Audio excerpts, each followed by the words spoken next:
Bonjour à tous et bienvenue. Qui affrontera Francis Ngannou pour son prochain combat? Sera-t-il en MMA ou en boxe anglaise? Après le duel face à Fury, on fait le point sur l'avenir du Camerounais. Surprenant tout le monde en mettant à mal Tyson Fury ce week-end, Francis Ngannou s'est ouvert les portes pour son avenir. Connu comme étant l'un des meilleurs combattants MMA de la planète, le Camerounais est aussi considéré aujourd'hui comme un boxeur. Plusieurs options s'offrent donc à lui. Mais son prochain combat devrait être en arts martiaux mixtes, reste à savoir contre quel adversaire. Suite à son départ de l'UFC, Francis Ngannou a rejoint la Professional Fighter League, la PFL. S'il n'a pas encore combattu dans sa nouvelle organisation, ses grands débuts sont prévus pour le premier trimestre de l'année 2024.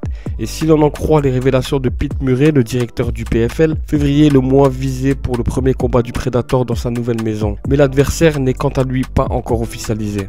Ce lundi 30 octobre, le natif de Bati a exprimé son souhait d'affronter Stipe Miocic en attendant le retour de blessure de Gone Guns. Mais pour cela, il faudrait une organisation conjointe de l'événement entre le PFL et l'UFC. Difficile de croire à cette hypothèse. L'option la plus simple pour le PFL serait de signer un poids lourd spécialement pour affronter Ngannou. Mais ceci ne court pas les rues et ne serait pas vraiment du standing du Camerounais. On pense notamment à Oumar Khan, alias Rug Rug, ou encore Adnan Slik Bular et Anatoly Melikin.